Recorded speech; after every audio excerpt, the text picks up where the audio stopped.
Bueno, entonces hoy va a haber dos charlas que en principio creo que serán bastante diferentes, pero que, como veremos seguramente en la conversación de después, se parten de preocupaciones probablemente muy convergentes. Lo interesante de Joaquín es que, aparte de que hoy nos contará cosas relacionadas probablemente con la noción de red y con la noción de complejidad, es que tiene abierta en este momento una exposición que también reflexiona la red. Yo estuve visitándola y habíamos estado hablando antes de que se montara esta y la de Joaquín. Habíamos estado hablando un rato, más o menos contándonos las ideas previas de cada uno, y aunque en términos de conceptos y tal estábamos muy de acuerdo, después el desarrollo en la exposición fue bastante distinto. O sea que creo que afortunadamente, ¿no? Afortunadamente, ¿no? ¿Sí?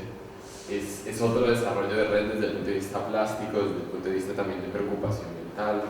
Igual también hay conexiones, palabras, verbos, pero va por otro lado un poco, que es interesante. ¿Y cuál es la dirección? De todas maneras, ¿tenemos una invitación? Bueno, en Alameda 3, una galería, la galería Raquel Ponce, si queréis visitarla.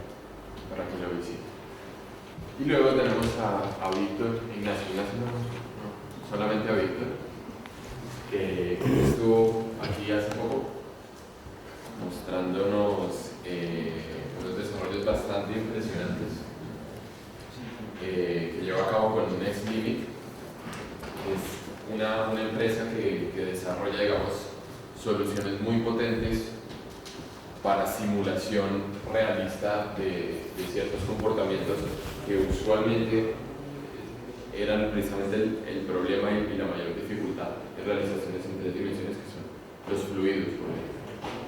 Y aunque el resultado visual es potente, como lo veremos hoy de nuevo un poquito, lo más interesante es el concepto que hay detrás, que aparte se relaciona perfectamente con todas las cosas que hemos hablado aquí. Es decir, que aunque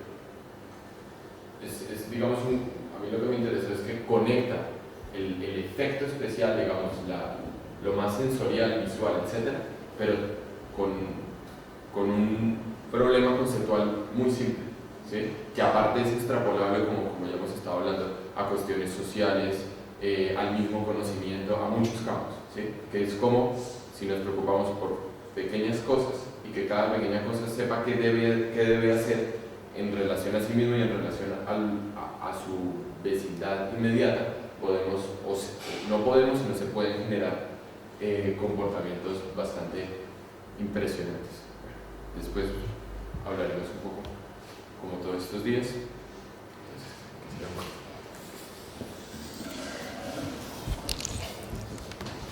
Bueno, yo tengo que empezar dando las gracias a Media Lab y a Santiago.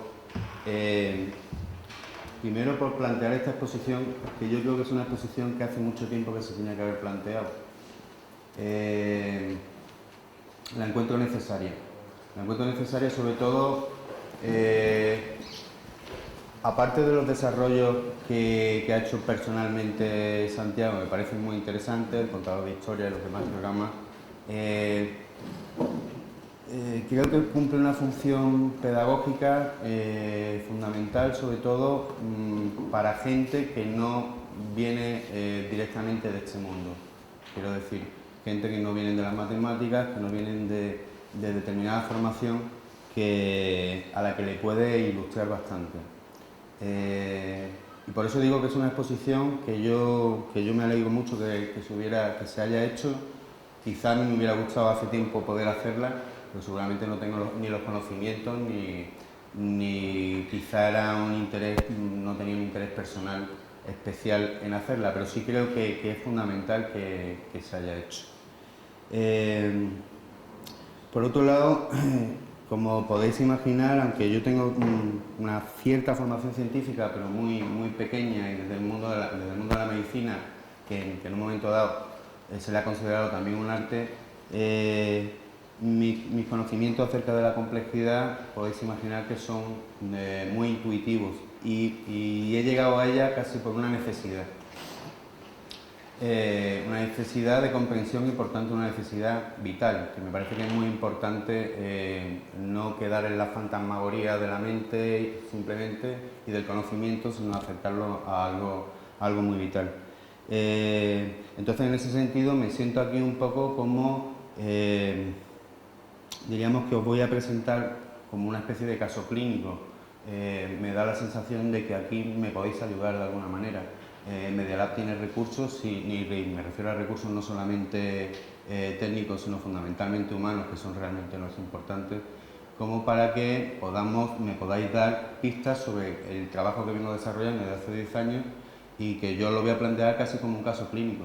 Y como todos los casos clínicos, pues diríamos casos clínicos psicológicos, diríamos que son un poco obsesivos.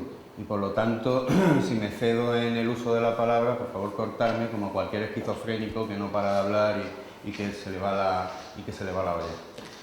Voy a empezar, quiero decir, me cortáis en cualquier momento, porque seguramente cuando haya dicho unas cuantas cosas, prácticamente el núcleo de lo que tenía que decir está dicho. Así que no tengáis problema en cercenar mi intervención, porque... Bueno, voy a empezar por un cuento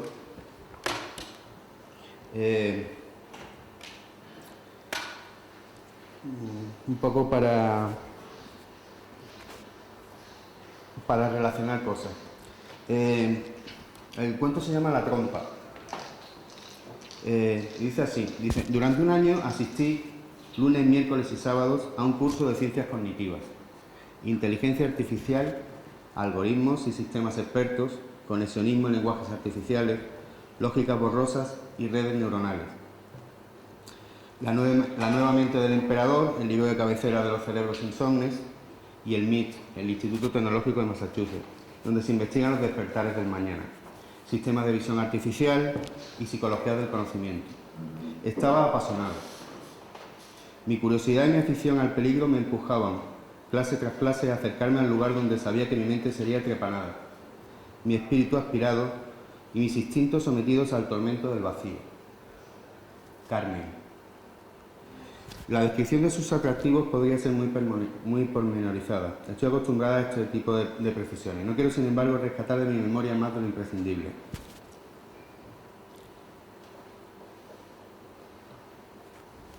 Durante el desayuno de los sábados, los cafés de los intermedios en las frías tardes de invierno o la cerveza después de algunas clases, trataba por todos los medios inteligentes, naturales o artificiales de conquistar su abismo.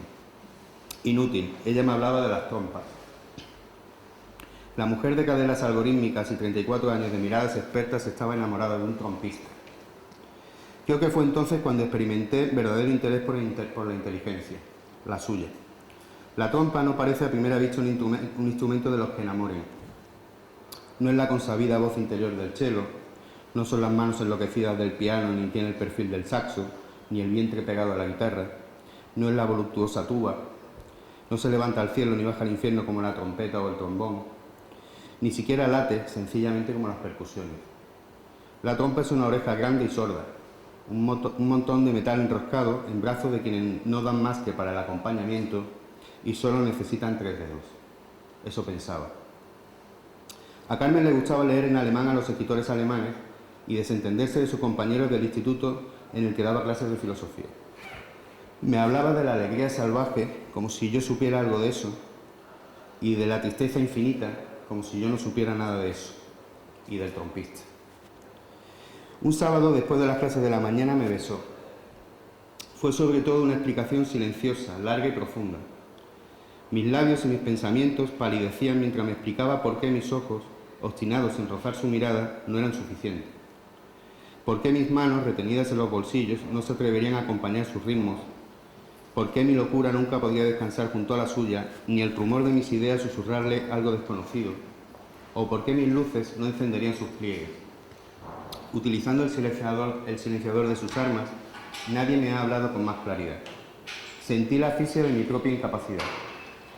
La presión de su aliento taponaba mis oídos, su lengua enredaba mis palabras, su saliva desbordaba las comisuras de mi inteligencia, mis pulmones eran ahogados por los suyos. En mi garganta mutilada se fue desvelando el secreto. El músico sabía respirar. aguantar la respiración. Yo no. Sin apenas moverse, el trompista conseguía aspirar de una vez el mundo entero, completo, retenerlo en su pecho durante el tiempo que hiciese falta, hacerlo danzar dentro de los enrevesados tubos para devolverlo, lentamente, como una suave brisa, convertido en otro. Y así. Desde entonces, cada vez que el aire está en calma, sé que él está tocando. Todo parece igual, pero no. Estamos bailando dentro de su trompa para que ella convierta su inteligencia en una de las bellas artes. Cómo salimos del instrumento carece de importancia. Bueno, este cuento espero que luego vayáis encontrando relación con lo que voy diciendo. Y después de un cuento, un chiste, un viejo chiste. Un viejo chiste que seguramente habéis oído. A mí siempre me ha hecho muchísima gracia. No sé si os lo parecerá a vosotros, pero a mí siempre me lo ha parecido. Dice, un automovilista al que se le ha fundido una luz de intermitencia de su coche. Una vez sustituida la lámpara, le pide a un viandante que le ayude a comprobar si funciona el intermitente cuando conecta el interruptor. ¿Funciona? El peatón, dispuesto a ayudar, voluntariosamente responde, ahora sí, ahora no, ahora sí, ahora no, ahora sí.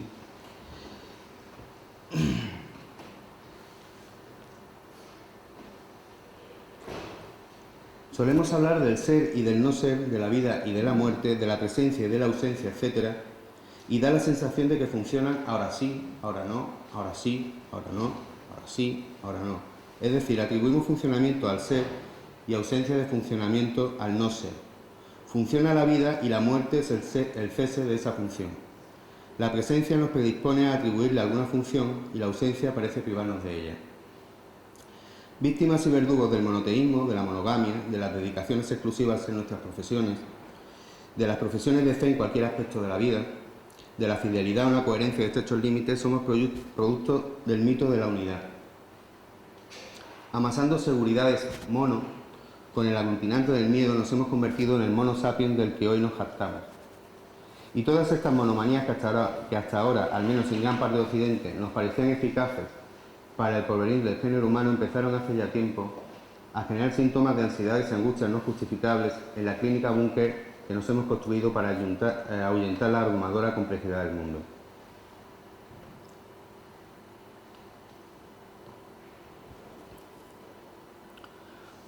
Menos ingenuos que el peatón del chiste, y sabiendo que el ahora sí, ahora no, ahora sí, ahora no es una función compleja con la que señalar nuestros cambios de dirección, empezamos a barruntar que la definición del hombre, del Homo mono sapiens, es una falacia. El hombre de algún modo no existe siempre, o al menos estamos hechos tanto de existencia cuanto de inexistencia. Funcionamos como tales humanos de manera intermitente.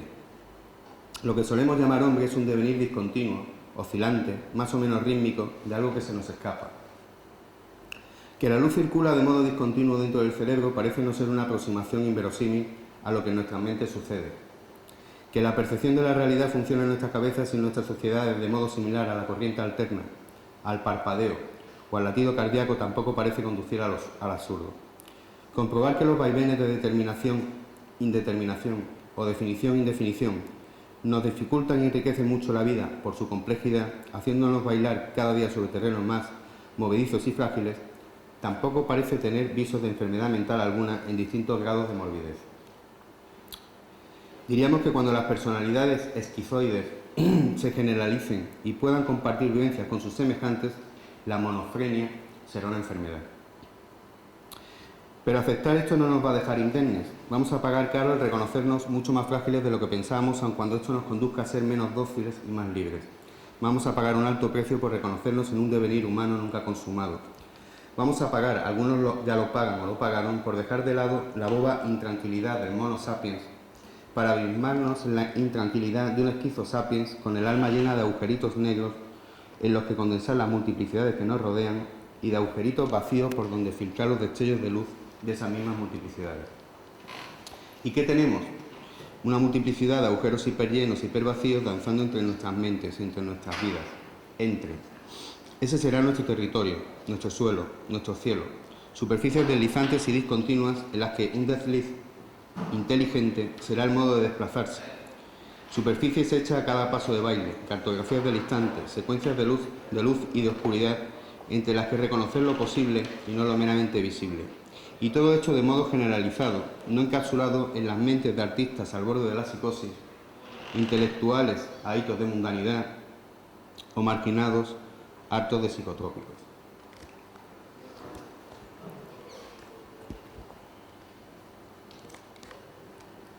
Ahora voy a entrar un poco a mostraros visualmente mi trabajo desde el año 91.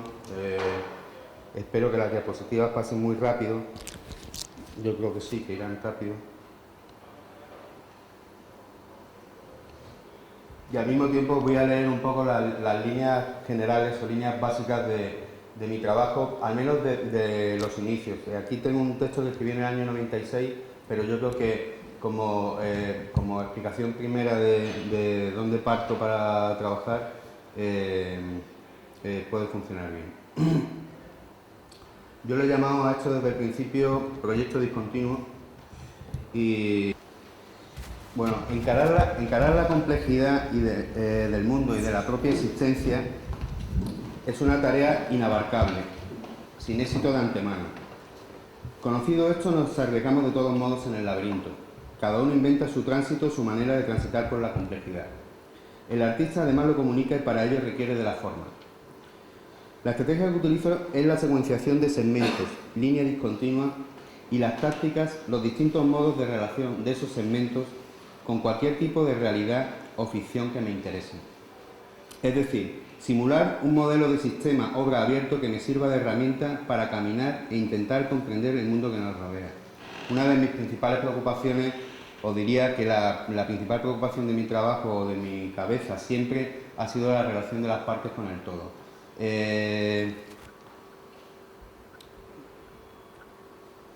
Cuando empecé a trabajar como artista, al principio quería tener algún modo de relación del todo con las diversas partes y produje varias simplificaciones. En la primera, más que una simplificación, podríamos decir que es una confusión y es el efecto collage. El efecto collage, que aquí no está, aquí ya estoy viendo una obra un poquito más en desarrollo. Oye, ¿cómo se para esto? ¿Cómo puedo pararlo? Un segundo.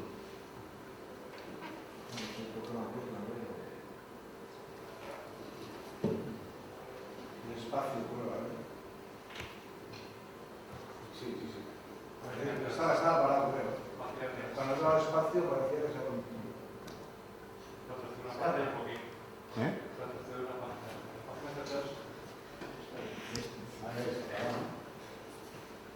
Ahí.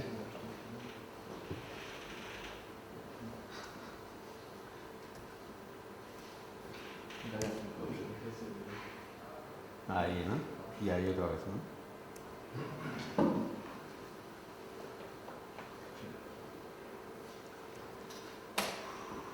Si no se va a pasar demasiado rápido. Bueno, quería decir que los dos errores principales que yo creo que podemos cometer en general son la confusión y la simplificación. Y yo al principio de mi trabajo cometí esos dos errores. El primero porque la relación de las partes con el todo, sobre todo cuando yo empecé, que era a finales de los años 80, muy finales de los años 80, porque yo empecé muy tarde, en el 89 por ahí, en España lo que se estaba produciendo era lo que llamaban la nueva pintura, el arte de los 80, etc. Todo valía. Entonces en ese todo valía parece que todo podía funcionar. Y se produce lo que yo llamo el efecto collage, es decir, la juxtaposición sin más para que las cosas estén unas junto a otras. Pero efectivamente de una junto a otra el efecto collage realmente produce poco, sirve para muy poco. Y cae dentro de ese error que yo llamo la confusión. El otro error es la simplificación. Después de haber trabajado en esa especie de efecto collage, intenté unificarlo todo. Y lo intenté unificar de una manera bastante, ahora visto con la distancia y a pesar de que incluso socialmente funcionó bastante bien, intenté hacerlo con el método que diríamos de n+1, es decir, utilizar un elemento unificador, pasarlo por encima y de toda la obra que hacía, en ese caso era el negro, utilizar el color negro para unificarlo todo. Yo podía meter todo lo que quisiera dentro de los cuadros, esculturas, etcétera, y utilizaba pues eso, una especie de n+1 que lo unificaba. Evidentemente me di cuenta que aquello era una simplificación. Sí, me permitía ciertas libertades, pero producía una simplificación. Entonces estuve buscando durante mucho tiempo la manera de trabajar no a n+1, sino diríamos a n-1, es decir, intentar encontrar un elemento que me sirviera para ir atravesando todas las materias, conocimientos, etcétera, que pudiera interesarme, o sea, no estar constreñido. Y eso fue la línea de segmentos.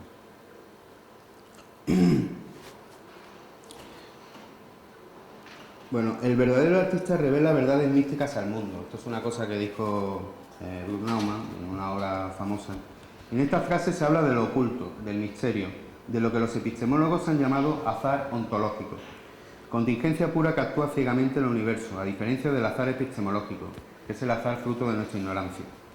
El conocimiento se busca para tranquilizar nuestro miedo, de modo que cualquier ensimismamiento del arte sería en realidad la búsqueda de un refugio sin querer mirar fuera, autismo. Pero el arte trata no solo de comunicarse, conexionarse. Sin embargo, el teorema de Gödel nos descubrió que no es posible la completud, la total conectividad mediante lenguajes formales o axiomáticos, de modo que quizá el arte, con su capacidad de simulación, nos ayude a formular la apertura y la infinitud para poder abarcar las materias y los dominios, los mundos más diversos. La utilización de la línea discontinua serviría como la proyección de una imagen en su intento de formular la conectividad, aun a sabiendas de que se trata de un mero simulacro que solo tiene cabida en el terreno de la imaginación y no en el de los métodos científicos. Pues aunque se generan hipótesis, metáforas, no admiten el sometimiento a los criterios de falsación ni de verificación. Son hipótesis para comunicar algo que sabemos es ininteligible, pero que acaso sea de alguna manera comprensible. Aquí hice una breve nota sobre la complejidad. Muchos y de orígenes muy diversos son los autores, pensadores y artistas que están sugiriendo que el concepto de complejidad, a pesar de las malas interpretaciones que de él se hagan, pues se han hecho muchas, sobre todo el compararla con la complicación, tiene carácter paradigmático. Parece pues que en este momento la complejidad es un concepto cultural clave y asumirlo es intentar zafarse de las simplificaciones. Si utilizo un modelo extensivo, los segmentos, unidades carentes de significado preciso que se articulan en líneas discontinuas, estoy en realidad trazando caminos, haciendo mapas, acotando espacios de manera imprecisa y transitando con un signo por las superficies más diversas. Asumir la diversidad, la multiplicidad, es asumir la complejidad, complexus, lo que está tejido en conjunto. Es tramar, hacer una red que responde a una estrategia, no a un programa. La de crecer enriqueciéndose con su contacto con lo demás. Cada contacto reclama una redefinición de la red, una relectura del tejido, de la totalidad, pero el tejido no dejará de ser el mismo. Unitas múltiples. Algo parecido pasa con los modelos de inteligencia artificial basados en las redes neuronales, el conexionismo, por ejemplo, en lo que su funcionamiento en árboles paralelos produce una redistribución de la información dotada de intensidades, de modo que, aunque una parte del sistema se bloquease, el resto supliría el funcionamiento de la parte averiada. Este modelo, a diferencia de los sistemas expertos, por ejemplo, puede trabajar con cierto grado de imprecisión, como el ser humano, y parece ser el modelo ideal para facilitar el aprendizaje de las máquinas y la elaboración de tareas complejas como el reconocimiento de patrones, la visión artificial, los programas de simulación, etc. Trabajar con la línea discontinua es trabajar con cierto grado de imprecisión, constatar la borrosidad de los límites y la discontinuidad de los trayectos, asumir las dificultades de lo complejo, asumir lo precario de nuestra situación, pero sin abandonarnos al puro capricho y a la gula poco discriminadora de que todo lo masticable es comestible. Asumir la complejidad requiere la ductilidad del pensamiento, no su debilidad. La línea discontinua aparece desde antiguo como la representación de lo contingente, secundario, en definitiva el proyecto. Al tener esas ligeras connotaciones de ser algo no definitivo, permite apreciaciones de dinamismo, probabilidad y variabilidad. Se caracteriza, por tanto, como un ensayo superpuesto a cualquier tipo de acontecimiento al cual se hilvana. El carácter discontinuo de la línea la significa ambiguamente como contingencia, proyecto, probabilidad, transparencia, definición borrosa, articulación, límite transitable, relación, etc. La línea discontinua como frontera porosa permeables que permiten la apertura del sistema frontera transitable. Pero, y esto es fundamental, no deja de ser una guía que, además de tejer caminos proyectándose al futuro, me sirve, como las miguitas de pan al pulgarcito, para recuperar el camino. Respecto al segmento, el segmento partícula concepto frontera, advirtiendo que en su origen no es un estilema, sino una herramienta de carácter funcional, se me podría preguntar, ¿por qué el segmento y no el punto como unidad discreta de la línea discontinua? Porque el segmento implica dirección, movimiento y desaparece así la connotación de átomo o partícula atómica que en el punto sí se mantiene. El segmento forma parte de una secuencia, de una concatenación de eslabones, contradicción de la cadena discontinua, abierta, una intención que se dirige a, que se entrelaza con, por la que transitar hacia, unidad compleja al relacionarse con otros mundos, y que al mismo tiempo sugiere mucho más el concepto de frontera que el punto. Si al plantear los recorridos con las líneas discontinuas se establecen estructuras sobre las que se organizan elementos de otro carácter, con los que se relacionan funcionalmente, formalmente, estos recorridos se están actuando si no como un sistema abierto, sí como una buena simulación. Los nutrientes externos, desde los temas, las técnicas, los conceptos, las demás corrientes artísticas, la ciencia, la tecnología, la vida cotidiana, los materiales, el mercado, la política, etc., en principio ajenos a la propia estructura, son los que están recaracterizando, redefiniendo la red sin que por ello se disuelva. Si esta estructura reticular y peregrina permite la contaminación, es para seguir siendo la misma. Paul Valéry decía que una idea fija no puede ser una idea. En efecto, la línea discontinua, mejor la red que va tejiendo, no es una idea. Es fija, pero es solo una metáfora, diríamos formal, en la que se enlazan y enredan formando cuerpo otras metáforas. O mejor aún, supongamos que se trata de un metaconcepto referido al tránsito, a la complejidad, a la migración de conceptos, etc. Y sobre él, y enlazándose con él, van apareciendo ideas que se nutren de él y él lo nutren. Esta simbiosis, esta relación mutua es lo que me interesa. Esto se ha vuelto a poner, ¿no?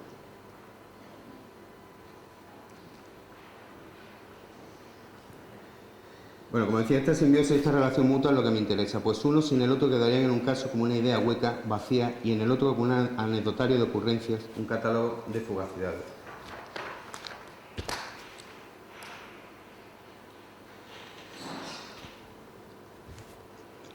Hilvanar con segmentos, apenas pespuntear una relación. Desvalorizar el objeto pero no las relaciones. No se trata de soldar realidades, sino de solidarizarlas, para que cada una pueda seguir siendo ella misma, para que cada fragmento no deje de ser fragmento y en su humilde colaboración sentirse todo. Obras como pequeños momentos luminosos y entre ellos líneas finas y tensas, discontinuas como recordatorio de su precariedad, dibujando constelaciones, mapas de entendimiento.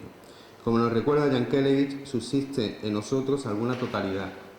El desapego no ha sido suficientemente eficaz para hacernos abandonar esa idea. Bueno, esto es un poco el inicio. ¿Me ayudáis a pararlo? ¿Me poner el otro?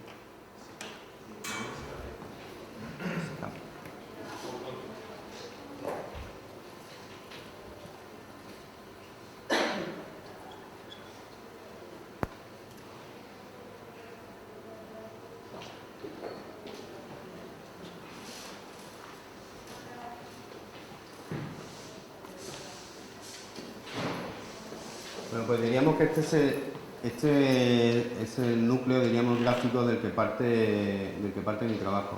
Pero evidentemente también me di cuenta que utilizar solo segmentos y utilizar solo grafos volvía a ser una simplificación. Me servía, pero no del todo. Y aunque ha sido un trabajo para mí muy enriquecedor el trabajar de esta manera, empecé a darme cuenta que el ritmo era muy importante, no solo la presencia de síes y noes, o de presencias y de vacíos con la línea discontinua, sino que también puede utilizar otro tipo de elementos como la luz, provocando intermitencias, o produciendo ritmos entre obras diversas. Y de ahí se han ido produciendo pues otra serie de trabajos a lo largo del tiempo en los que he procurado diríamos que la secuenciación se siguiera produciendo como entrando en distintos apartados, en distintos ámbitos del conocimiento de la vida o de la materia o de los conceptos, pero ya que no fueran meramente grafos, se iban haciendo más complejos. Incluso podríamos decir que un segmento podría ser una afirmación mucho más compleja y su contraria, la inversión, sería rítmica respecto a él, y se van produciendo de manera rítmica.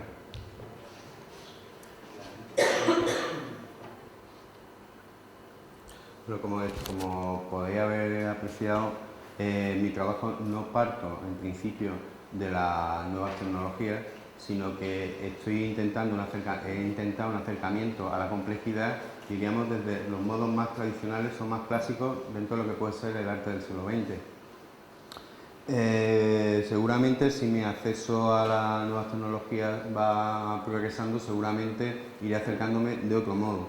Pero yo creo que tampoco habría que renunciar a lo que yo llamo el arte de la presencia, que no solo sea arte de manera virtual o arte mediático, etcétera, sino que se puede ir produciendo con los mecanismos de siempre. Es decir, el dibujo me parece tan interesante como siempre, lo que pasa es que la manera de abordarlo puede ser muy diferente según cómo elaboremos el pensamiento que estamos proponiendo, ¿no? Bueno, aquí veis algunas obras en las que sigo, en estas primeras sigo un poco con la línea discontinua, pero empiezo a trabajar con otro tipo de segmentalidad.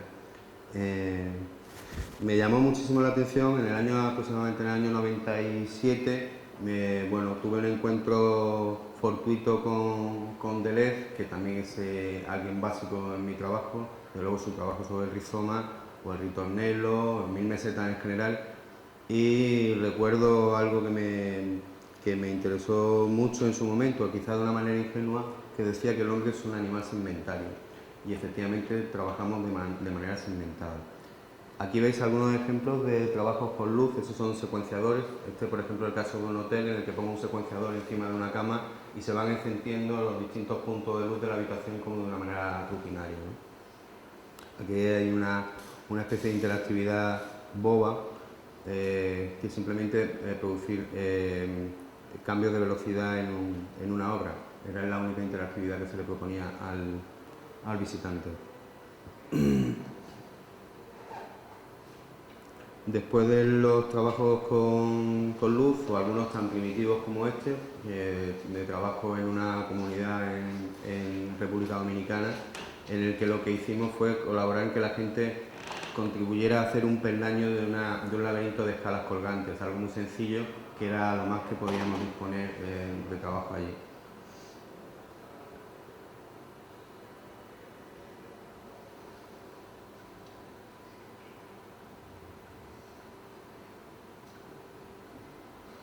En cierto modo me resisto un poco, no a las nuevas tecnologías, sino al imperio de las nuevas tecnologías, al imperio de lo mediático, al imperio simplemente de lo virtual. Me parece que es muy útil y yo me acerco todo lo que puedo a este conocimiento, igual que al conocimiento matemático de la complejidad o a otros tipos de acercamiento a la complejidad. Pero me resisto a que quede simplemente en ese campo. Me parece que la complejidad, si podemos caer podríamos caer en el error de reducirla de alguna forma.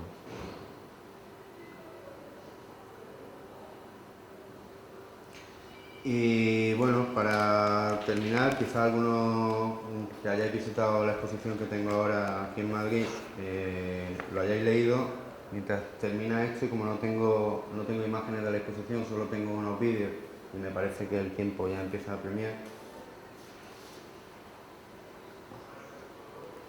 pues os voy a ir leyendo un poco el texto que he utilizado para esta exposición. El texto se llama Advenedizos e informateados, Ulises y el escarabajo pelotero. Entre Ulises y el escarabajo pelotero existe una relación secreta, cómplice, como entre Penélope y la pelota. Quizá podamos entendernos. En Grecia, Homero, antes que Platón, y a diferencia de los chinos, por ejemplo, nos mostró el mundo dividido en espacios Ulises y espacios Penélope, en escarabajos y pelotas. Ulises y Penélope son maquinarias psicofísicas independientes, reunidas por Homero en una unidad metafórico-metafísica trascendente, que es la Odisea, planteada como una épica de la distancia y del lugar. Mientras Ulises, el escarabajo humano, se aventuraba en los mares y tenía encuentros con brisas y detritus del mundo, Penélope, en otro mundo, tejía una enorme pelota en la que enclaustrarse y proteger su autonomía. Ulises, el desterritorializado, el advenedizo compulsivo, el táctico, cree que solo como advenedizos se nos ofrecen las diversas caras del mundo, y sin embargo no deja de anhelar el regreso a casa. Penélope, la territorializada, la estratega, la informateada, se obstina en el telar para producir una red que la protege tanto como la limita, que la expande tanto como la secuestra. Y ambos, Ulises y Penélope, son la memoria respectiva, separada del otro. Es la manera griega y de algunos más de ver las cosas. La manera china, la de sus ancestros yin y yang, y la de tantos epígonos occidentales transmodernos, no es así. Existe una función escarabajo-pelota, como existe una función compleja memoria-olvido Penélope-Ulises. Si no hay pelota, no hay escarabajo pelotero. Si no hay Penélope, no hay Ulises. O se dan ambos, no en espacios distintos, sino en espacios-tiempos unitarios, sucesivos y alternos, o no se da ninguno. Son funciones ambivalentes. El universo es una bonita colección de ellas. ¿Obedece Penélope tejiendo en casa con las estelas que va dejando Ulises en sus travesías? ¿O es Ulises, enviado por aquella a surcar el Mediterráneo, quien alimenta con sus estelas la máquina tejedora de Penélope? ¿Es el escarabajo el supremo hacedor de la pelota? ¿O es la pelota la que alimenta la existencia del escarabajo? Sin Ítaca, Penélope, tierra, red, estrategia, no existe Mediterráneo, Ulises, mar, deriva, táctica. Sin la actitud paciente, arraigada, agrícola, domesticada, silenciosa, no existe la aventura, el riesgo, el desarraigo, la caza, la comunicación, y viceversa. Sin confundirse con ella, el escarabajo está tan dentro de la pelota, y a la inversa, quién transporta a quién, que sus destinos ruedan y se enriquecen solo si ambos forman una máquina de hacer mundo. La máquina Ulises-Penélope no es distinta.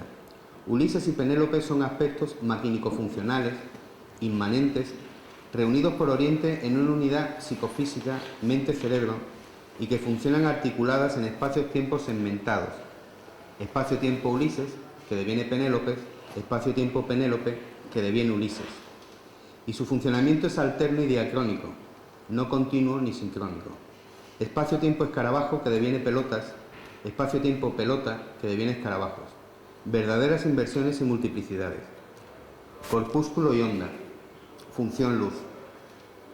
Una épica de la diferencia y del momento. Hasta aquí la que llamamos manera china. Pero evitando tentar los diablos del extremo, los que mencioné antes, los grandes enemigos de la conciencia humana, la simplificación y la confusión. ¿No existe también una función espacio-temporal Homero-Lao Tse? ¿O una función Sócrates-Confucio? En fin, una función Oriente-Occidente. Una función que, como la función pantalla, pizarra o electrónica, configuradora de formatos como todas, no es siempre doble y problemática.